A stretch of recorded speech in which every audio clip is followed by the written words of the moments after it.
Hey guys, how's it going? Jordan Locke here. So here we are at the end of 2024 and the absolute unthinkable has happened. Donald Trump is going to be reelected as president again, the 47th president of this country. It truly is sad times for anyone who has half an intellect, for anyone who's capable of any type of critical thinking. Anyone who understands how to think objectively. These are very, very sad times. So I'm sure many of you are probably wondering how we got into this situation. How did this country re-elect a guy who has over 90 criminal indictments, over 30 criminal convictions, has been accused of SA by over 30 different women, including some minors, has been proven to lie on the campaign trail and off the campaign trail over and over and over again, literally tried to subvert democracy on many, many different occasions, many times, a person who seems to be extremely critical of China, yet for some reason doesn't have a single negative thing to say about Putin or Russia or anything that Putin does. If you are capable of critical thinking, you're probably wondering how this country was able to elect the man that I just described again for president, second time around, to become the 47th president of this country. And the answer is actually a lot more simple than you think. So to find the answer as to how this man was able to convince an entire swath, an entire uneducated portion of this country, and make no mistake about it, it is the uneducated portion of this country who voted Trump into office. Nobody likes to talk about this, but if you overlay a map of education level on a map of political leanings of this country, you'll notice that some patterns become very, very apparent as to who the intelligent voters are in this country and who the uneducated voters are in this country. So in order to find the answer as to how this man was elected to his second term as president, we actually have to travel back in time to 2009, when this man was elected as president, and that man is Barack Obama. And will, to the best of my ability, preserve, protect, and defend the Constitution of the United States. Preserve, protect, and defend the Constitution of the United States. So help you God? So help me God. Congratulations, Mr. President. In 2009, Barack Obama became the first non-white president of this country. And the reason why I refer to him as non-white is because despite what people say in the media, Obama actually was not black. Obama was half black and half white. He was just as much white as he was black. But we have to go back in time to Barack Obama being elected president. You see, Barack Obama was a Democratic candidate who was elected president and served 2 terms as the president of this country. Now, Barack Obama was not necessarily a particularly progressive person. He wasn't a particularly progressive president of this country. He was pretty standard in terms of how liberal he was. I would say he was probably in line with most Democratic candidates who have been president for this country. But there was only one slight problem to the Midwest, to the South, and to the conservatives of this country. And that problem was Barack Obama's skin color. You see, many people in this country, and we're specifically talking about the majority of the Midwest, the majority of the South, the majority of these sort of uneducated swaths of this country, had a big problem with Barack Obama being elected president. Not because he was a Democrat. I'm sure they didn't love that he was a Democrat, but many Democrats before Barack Obama had been elected to office. The biggest problem with Barack is that he was half black. You see, to the racist voter base in this country, who in large votes Republican every time election comes around, and it's not to say that all Democrats are not racist, and it's not to say that all Republicans are racist, but the vast majority of Republicans and people who consider themselves conservatives are in fact racist. And this racism and this xenophobia drives their voting patterns, as we saw with this election, right? One of Donald Trump's major campaign premises was the fact that there is too much immigration happening. In fact, one of Donald Trump's biggest campaign promises is that he was going to start the largest mass deportation of immigrants that this country has ever seen. Now, Anybody who has the slightest bit of intelligence knows that this would never be able to happen. Something like that would be far too costly and it would never actually happen. But it doesn't matter to Donald Trump's constituents that this would never actually happen. They just wanted to hear that this would happen because they don't like the browning of America.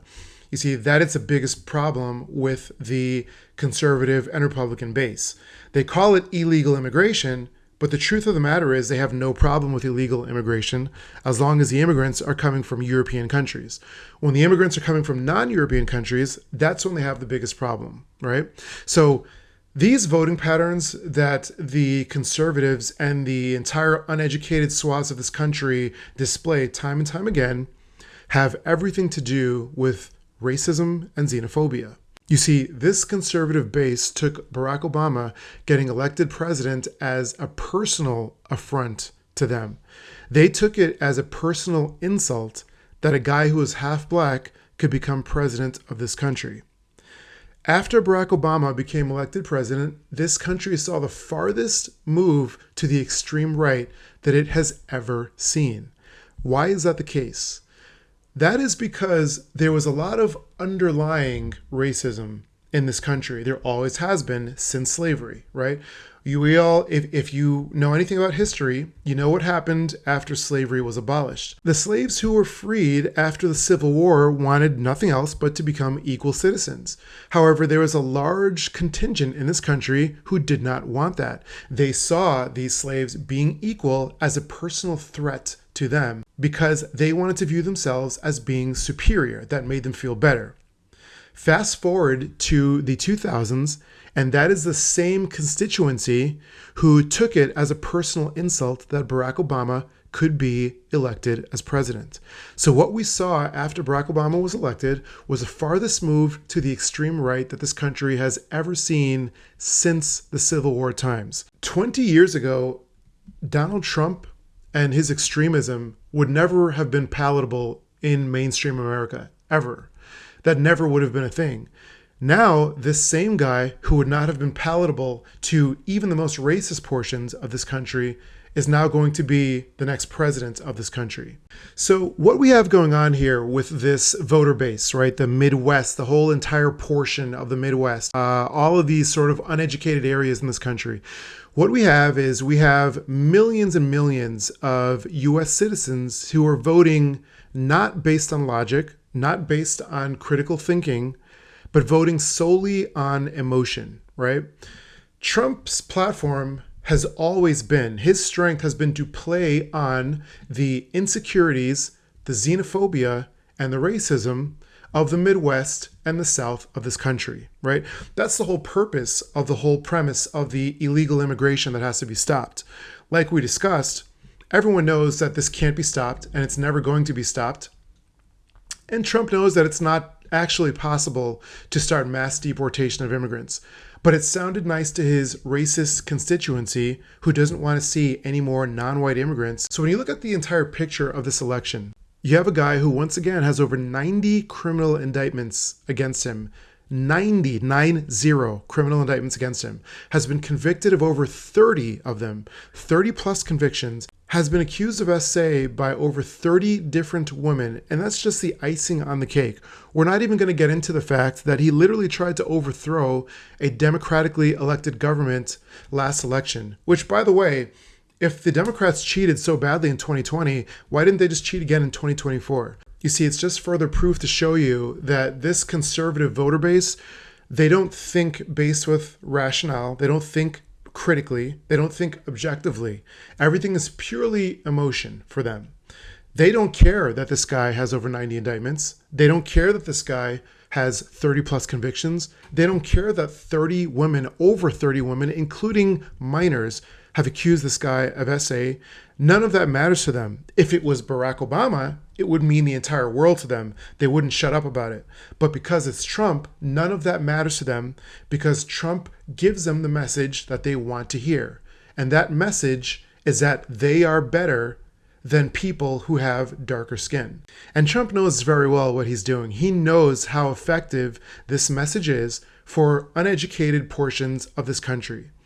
So Trump runs on this platform. This uneducated base eats this up, right? They eat this feeling of like, we are actually better than the immigrants who are coming to this country, than the non-white immigrants who are coming to this country, and they're poisoning the blood of this country. This voter base eats this up. They couldn't care less about how much of a criminal Trump is. They couldn't care less about how much he praises dictators or how much of a threat to democracy he is. The only thing they care about is the fact that Trump gives them the message that they are better than non-whites. And that's all they want to hear. This is supported by the exit polls in both times that Trump was elected president, right? In 2016, the exit polls were further off from the actual truth as to how people voted, and this was a big thing in the news at the time. The exit polls were more inaccurate in 2016 after Trump was elected than they had ever been in the history of this country. Why were they so inaccurate? The reason why they were so inaccurate is because people were ashamed that they were throwing logic out the window, they were throwing critical thinking and objectivity out the window, and they were voting purely on emotion. They knew how horrible of a person Trump was, but he ran on a platform that made these people, that made this constituency feel better about themselves. So they didn't care.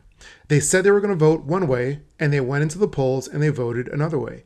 We saw this same phenomenon happen this time around when Trump was elected a second time. The exit polls were further off than they have ever been, save 2016. That is to say that people lied again about who they were voting for. Why did people lie? Because they are ashamed that they're putting their own insecurities and the appeasement of their own insecurities above logic, critical thinking, and what's actually better for this country. So these are scary times, guys. These are very, very scary times. And we are all, the educated portions of this country, the intelligent people who are able to think critically, who are able to think objectively. We are going to have to band together, and we are going to have to support each other in order to get through this mess that the Midwestern portions and the Southern uneducated portions of this country have gotten the rest of this country into. But I have faith in this country. I think that we are going to pull through, and there are still bright days in the future. So thank you so much for watching, guys. Please like and subscribe if you haven't already, and I will see you guys in the next video. Take care.